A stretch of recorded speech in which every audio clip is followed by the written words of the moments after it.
obsession.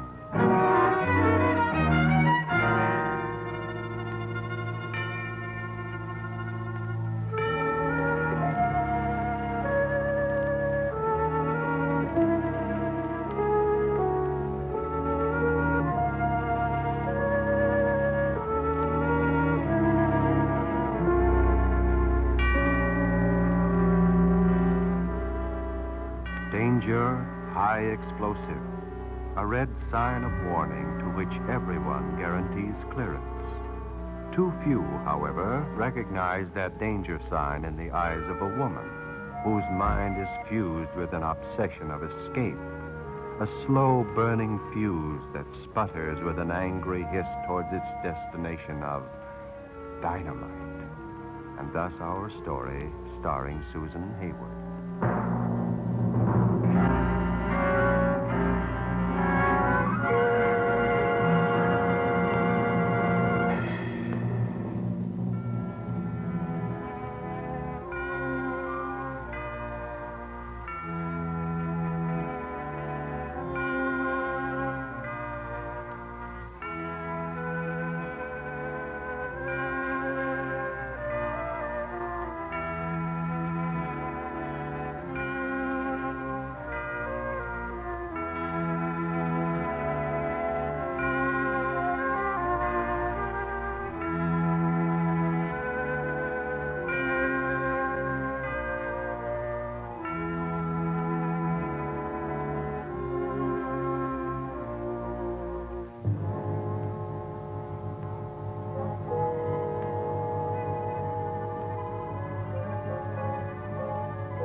Every night of every year, the blinking headlights of massive trucks dot the inland California highway route from San Francisco to Los Angeles. Some carry produce from Imperial Valley. Some carry oil from the refineries at Long Beach and El Segundo. Some, which travel a special route, carry cargo identified only by a small red flag and a sign which reads, "Danger, keep your distance." These trucks carry nitroglycerin, dynamite, whose dormant power and force of destruction burns like a fuse in the minds of the drivers until dynamite becomes an obsession. I work in Joe's place. It's an eating place just off the main highway about 30 miles south of Bakersfield. Most of the truck drivers who stop there call me by my right name, which is Mabel. Except for one or two who think they're being real clever when they call me Toots or Beautiful. So I guess it was mostly on account of the way this Fred first spoke to me that caught my attention. The Bakersfield crowd had just pulled out, and I was cleaning off the tables in the back, so I didn't see him come in. Then suddenly I heard him say, "Oh, miss." "Hello." Hello. Say, can I get a cup of coffee? That's what I'm here for. Cream and sugar? Nah, just cream. How's the apple pie? Terrible. I'll have a piece. New on this run? Uh-huh. Just started today. What are you carrying? Oil? El Segundo or Long Beach? Long Beach. You ought to carry HEs. You make more money. What's HEs? High explosives. Glycerin, dynamite, that stuff. Here's a fork. Oh, thanks. Maybe if you carry that, you won't live long enough to spend the extra money. I know a lot of truck drivers. They look like they're still alive to me. Well, maybe they're just lucky. Maybe they're just smarter. The guys who drive produce and oil have to work 3 months for what you make in one HE run. Yeah, that's what I mean. They wouldn't pay that kind of dough if it wasn't plenty dangerous. Only been one blow-up on the route in over 2 years. Well, just the same, I think I'll stick to oil. I always figure if you gotta die, it's kind of nice to die of old age. You know, I'm a fatalist. I always figure that when your time comes, you're going to go and nothing can stop it. Well, that's no reason to go out looking for it. There's no reason to be afraid either. Why'd you say that? I don't know. Maybe it's because I think you'd be afraid. You look like you're afraid of something. Do you always look that way? Yeah, I guess I do. You sure carry on a crazy conversation. How much is the pie and coffee? 15 cents. You're mad at what I said, aren't you? I don't care what you say. You don't mean anything to me. I might. What do you mean by that? I just said I might. You mean you think I could fall for you? Why not? You sure must think you're something. Don't you think I'm attractive? Yeah, to some people, maybe. You remind me of Of a what? one of those HE trucks you were talking about. The little signs on them that say, danger, keep your distance, Dynamite. My name's not Dynamite, it's Mabel. What's yours? Fred. Ah, I'm late now on account of talking to you. So long, Mabel. Suppose I'll be seeing you when you buy this way again. Now, I doubt it. No? No, you were right. The apple pie here is terrible.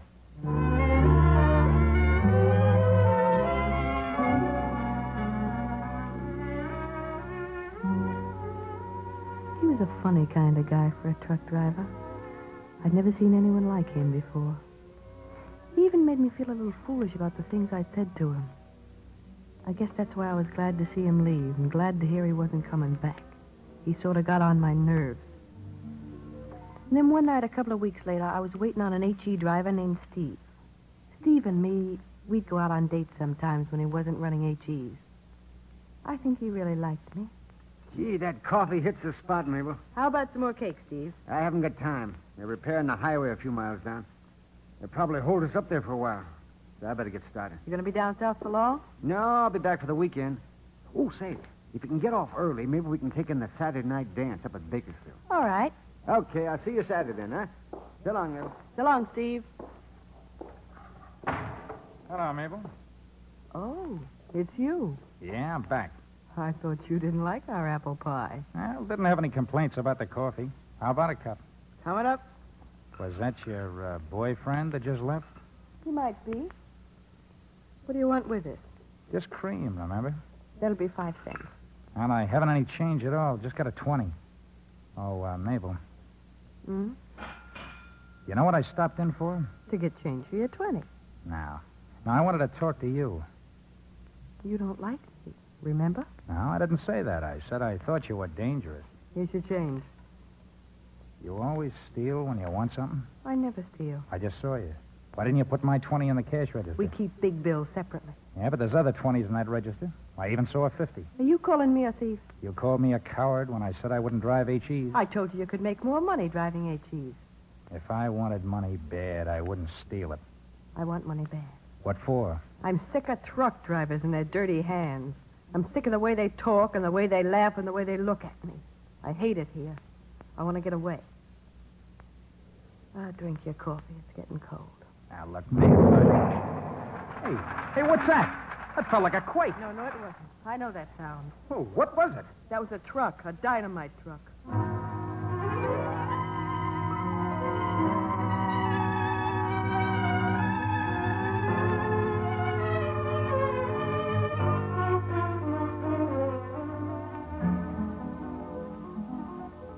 Fred said we should drive down to where it happened, see if we could help.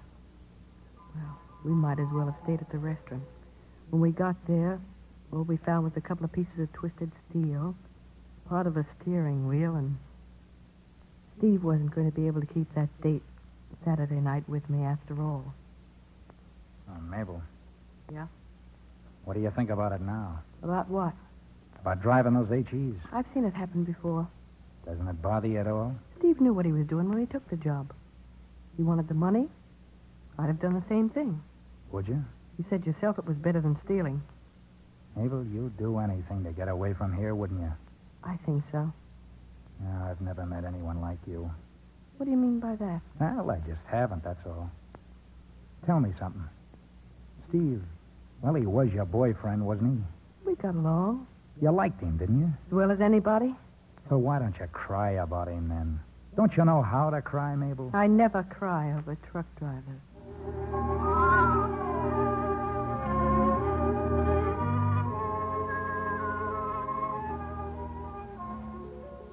A week went by, and the Dynamite Company was having a lot of trouble trying to find someone to take Steve's place. The chief dispatcher, A fella named Nick was talking about it at the counter one morning. Yeah, that's the way it goes, Mabel. One blow up and every guy on the run starts getting buck fever. Still haven't found a driver yet, huh? No. Of course, you can't blame the poor devils. Most of them have wives and families. All it takes is something like this to make them realize. Nick, Yeah? do you know a driver named Fred? Oh, yeah, he's a new man. Been driving oil, I think. Yeah, that's the one. Have you talked to him? Nah, those guys are hardly ever interested. They try to get attached to that safety run of theirs. This one might be interested, though. How do you know? Well, I don't. I just have a hunch he might be. Hey, Nick, What? why don't you talk to him, see what he says? What's the idea, Mabel? No idea. You said you needed a driver, and well, this might be your man. Okay, I'll see the guy if you think there's a chance of getting him. Be sure you don't say anything to him about me, huh? No, I won't. What's your connection, Mabel? Let's just say I'm interested in seeing the guy get ahead.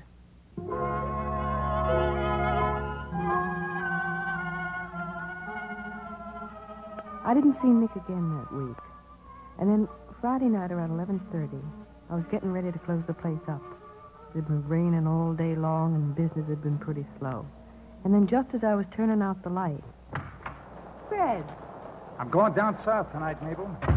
Be gone for 5 or 6 weeks, so I thought I'd stop in and say goodbye. Oh, what are you going to do down there? I got an L.A. to Tucson run When did you take that? this morning. It's a pretty important run. Pays good. That's nice. Yeah, a fellow gave me the job. Didn't seem too happy about it, though. Why not?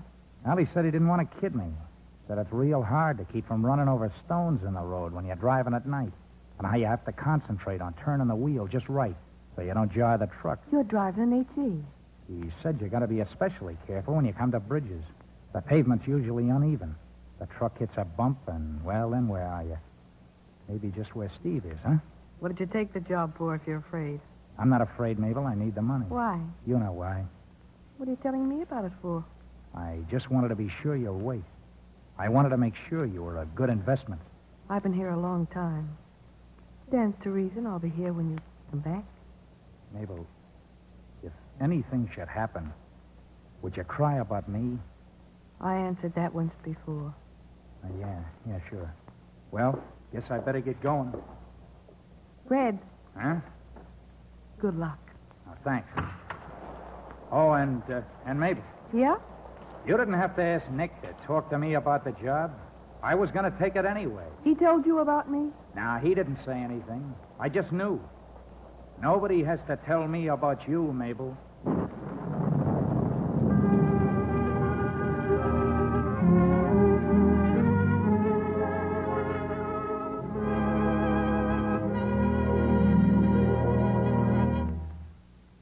Can't you read, Fred?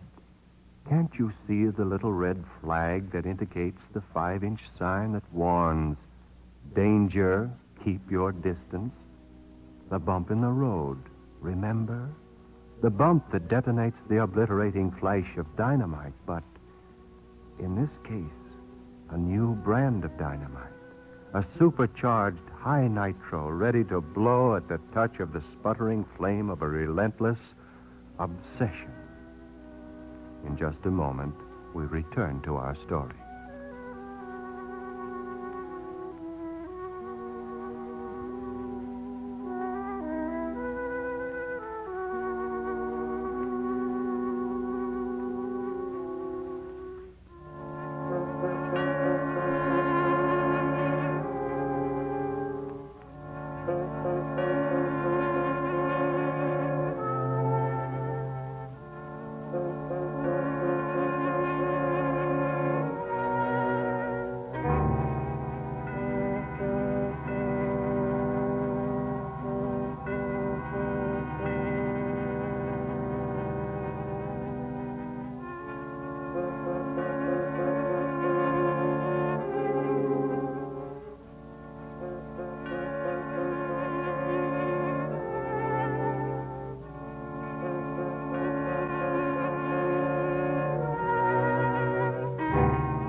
And now to return to the explosive-laden atmosphere of the story of Dynamite, starring Susan Hayward.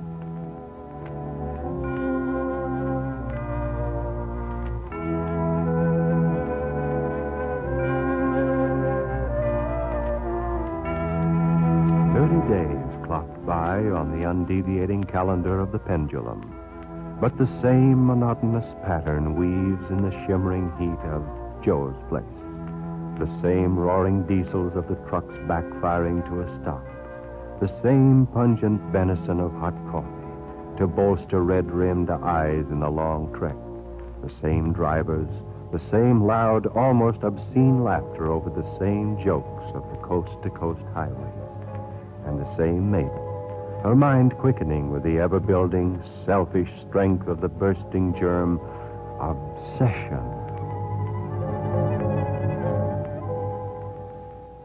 I didn't hear a word from Fred, not even a postcard.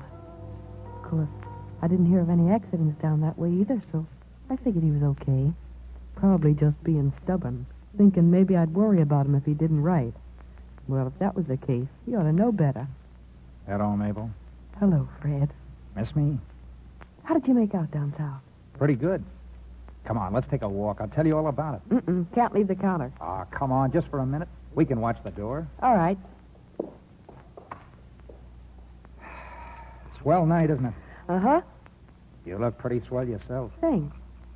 I've been thinking about you. I thought about you lots. You did? I even imagined things about you. Do you ever do that? Imagine things about people? Some people. Did you ever imagine anything about me? I don't know. I don't think so. Once or twice, I imagined you and me being married. That was kind of crazy, wasn't it? Yeah. Of course, all this talk, it doesn't matter much, but... Well, I made $3,000 down south, and... Well, here it is. Hey, that's a lot of money. You can leave here now, any time you want. Where to, Mabel? San Francisco? The East? Where? No, Los Angeles. I like it down there. How come you're doing this for me? Yeah, you expected me to, didn't you? I figured you would. That's why I asked Nick to give you the job. Why the act, then? You got what you want, and... Yeah, but, well, it's kind of a surprise getting it all at once like this. That's the best way. Keeps us from kidding each other. I wanted to give you the money, and that's why you got it. No other reason. You're a good guy, Fred. You're a real good guy. I'm sort of crazy, that's all. I got one more H.E. run, San Francisco to L.A. I'm going to quit after that. When I see you again? No. Fred, Yeah? I want to see you again. Honest. Why? Well, I lied to you just a minute ago. I have imagined things about you. Even like, Yeah?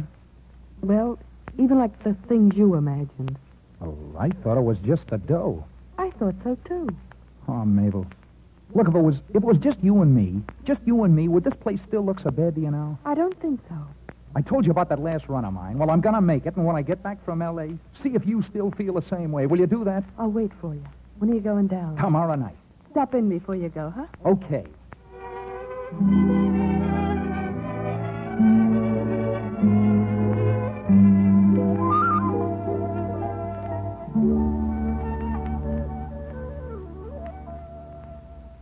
Don't you want to take some coffee with you? All right. Better hurry it up, though. I'm late now. Here you are. Hope it stays warm. Thanks. Well, I'll be seeing you. When? I'll be back Saturday. Say, you like dancing? Sure. They're having a big dance up at Bakersfield Saturday night. Maybe we could go. That'd be swell. Okay, then it's a date. It's a date. And, Mabel, Yeah? hang on to that dough. I'll have another 1,000 to put with it when I finish this run. Maybe we can buy something we both want with it. Sure, Fred. Hey, Fred. Oh, Nick. Hiya, Nick. Fred, I saw your truck out there. You're running a half hour behind schedule. You better get going. Oh, yeah, right away. Well, Mabel, Fred, don't you want to kiss me? What? Oh, sure. Sure I want to kiss you. Take care of yourself. I will. Goodbye. Bye. See you, Nick. Yeah, okay, Fred. What do you have, Nick? Gee, you like that guy, don't you? What do you have, Nick? The usual. Pie and coffee. He's a good driver. Mm-hmm. Glad you recommended him. I'm not. He told me today he was quitting after this run. that wouldn't be on account of... Nick, why don't you just forget it? Oh, sure, if you say so. I didn't mean any harm. I'm sorry. I guess I'm a little jumpy or something. I don't know. What's the trouble? No trouble exactly. It's just... The truck. It's a blow-up.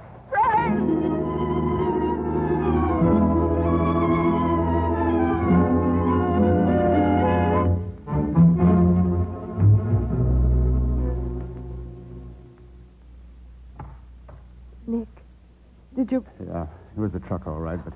Oh, Now, listen, Mabel. It wasn't so bad. Fred jumped before it happened. He was thrown clear. Something must have gone wrong with the truck, and he noticed it before it was too late. Fred's all right? Well, not exactly. You see, he got a shock from the concussion. And Where is he? I called the company ambulance. They're taking him to the hospital now. They'll do everything they can, Mabel. Is he going to die, Nick? I don't know anything about those things. But look, I'm going to the hospital myself. I'll call you as soon as I find out something. I'll be here.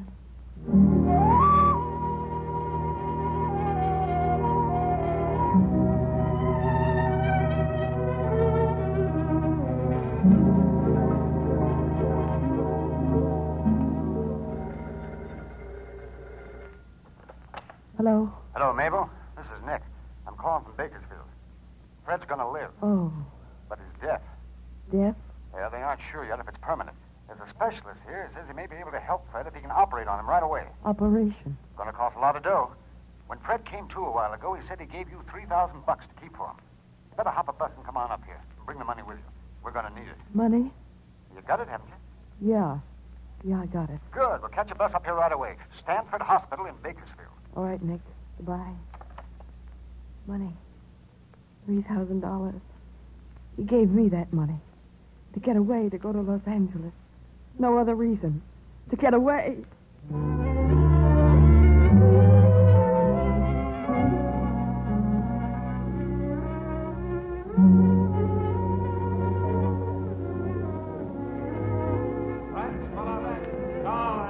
Los Angeles is leaving immediately. Passengers to Lubbock, Gorman, San Fernando, Los Angeles. All aboard, please. The bus is now leaving.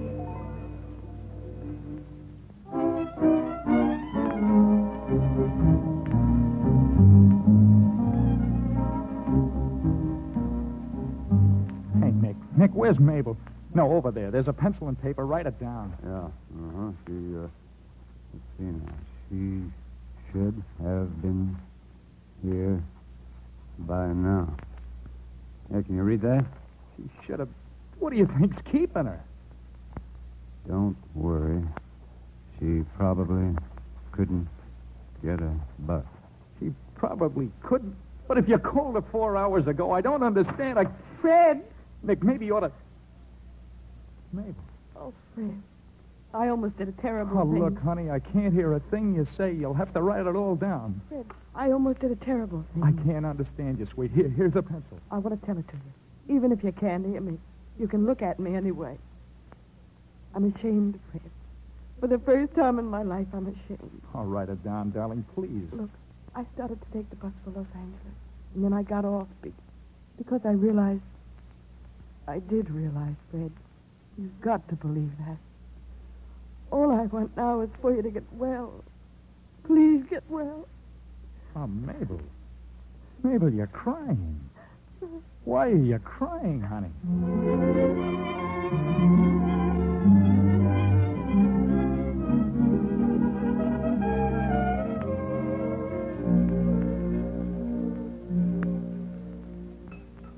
More apple pie? No, thanks. I think that'll do me. Yeah, what's the damage? 30 cents, penny tax, 31. Yeah. Just right. Thanks. Mabel. Hello, Fred. Honey, I got some terrific news. What is it? You know those oranges I've been carrying from Santa Ana? Uh-huh. Well, I always have to make a check-in stop at L.A. with them. This morning when I stopped off, the guy there hands me this. Oh, Fred, this is swell. I'm going to be a dispatcher. What do you think of that? Gee, it's wonderful. Yeah, and you better start packing. We'll be leaving for Los Angeles the first of the week. We're going to live there? Sure. You always said you wanted to, didn't you, honey?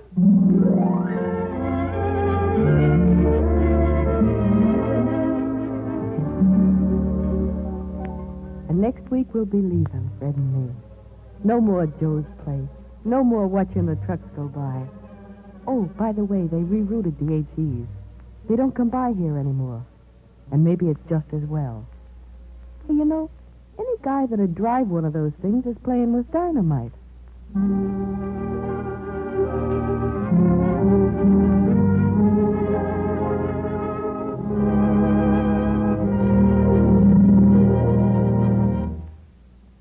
If properly handled, dynamite becomes innocuous. The laws of physics decree that no power is released without a reason. The fuse must be lit. The detonator set before the sleeping destruction is loosed. And thus, on the San Francisco to Los Angeles run of high explosives, the fuse was snipped in time. The detonator removed from a case of dynamite, created from obsession. In just a moment, I'll be back with a preview of next week's story.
And now, a vignette from next week's story.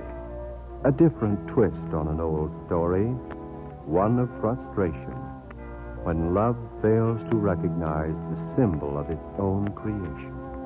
A story as free of mystery and murder on the dispatch side as it is filled with the hesitancies and doubts that arise from the vice-like grip of an obsession. You'll find many forgotten moments of your own life tucked away in the building plot of Wind Song, a story you'll hold as a monument to your own happiness and security and love that is sung on the sweet Aeolian zephyrs of the wind in next week's story of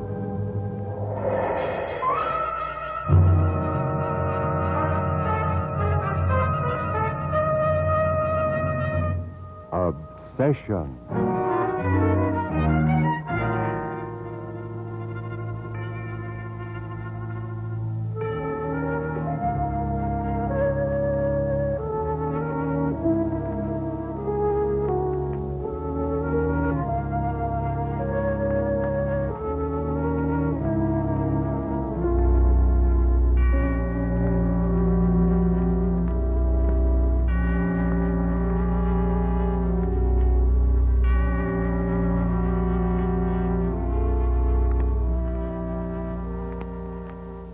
Tonight's story was produced and transcribed under the direction of C.P. McGregor in Hollywood.